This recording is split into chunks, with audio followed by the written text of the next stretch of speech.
സംസ്ഥാനത്ത് പലയിടങ്ങളിലും ശക്തമായ മഴ തുടരുകയാണ്. കനത്ത ജാഗ്രതാ നിർദ്ദേശമാണ് മലയോര മേഖലയിലുള്ളവർക്കൊക്കെ നൽകിയിരിക്കുന്നത്. ആദ്യം നോക്കാം ടോപ്പ് ഹെഡ്ലൈൻസ്. സംസ്ഥാനത്ത് കനത്ത മഴ തുടരുന്നു. മലപ്പുറം, കോഴിക്കോട്, വയനാട്, കണ്ണൂർ, കാസർഗോഡ് ജില്ലകളിൽ റെഡ് അലർട്ട്.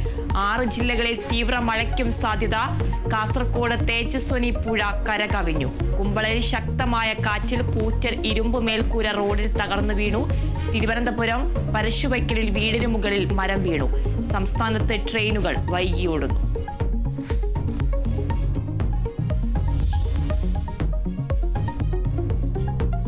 പാലക്കാട് തൃശൂർ ദേശീയപാതയിൽ വൻ ഗതാഗത കുരുക്ക്. കല്ലിടുക്കു മുതൽ വഴുക്കുംപാറ വരെ മണിക്കൂറുകളായി നിരവധി വാഹനങ്ങൾ കുടുങ്ങിക്കിടക്കുന്നു.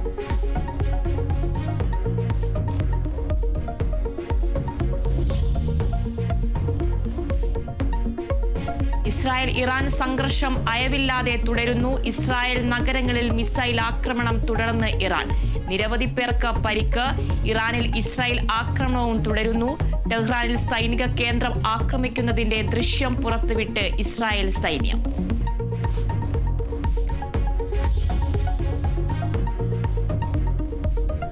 തിരുവനന്തപുരം പനച്ചമൂട് പ്രിയംവദ കൊലക്കേസിൽ പ്രതി വിനോദിന്റെ സഹോദരനും അറസ്റ്റിൽ. പ്രിയംവദയെ കുഴിച്ചുമൂടാൻ വിനോദിനെ സഹായിച്ചത് സഹോദരൻ സന്തോഷ്. പ്രിയംവദയുടെ കഴുത്തിലുണ്ടായിരുന്ന സ്വർണമാലയ്ക്കായി അന്വേഷണം. കൊല്ലപ്പെട്ട പ്രിയംവദയുടെ പോസ്റ്റ്മോർട്ടം ഇന്ന്.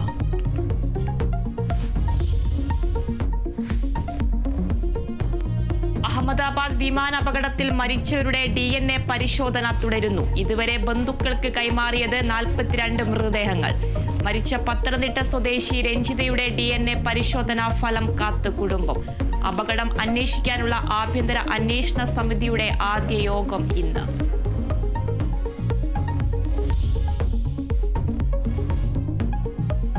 സംസ്ഥാനത്തെ സ്കൂളുകളിലെ സമയമാറ്റം ഇന്ന് മുതൽ പ്രാബല്യത്തിൽ. 8 മുതൽ 10 വരെയുള്ള ക്ലാസുകളിൽ പഠന സമയം അരമണിക്കൂർ കൂടും.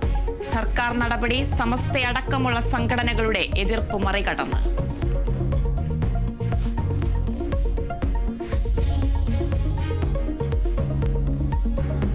നിലമ്പൂരിൽ പരസ്യപ്രചാരണം അവസാന ഘട്ടത്തിൽ. പ്രചാരണം ശക്തമാക്കി മുന്നണികളും സ്ഥാനാർത്ഥികളും. വോട്ടെടുപ്പ് വ്യാഴാഴ്ച.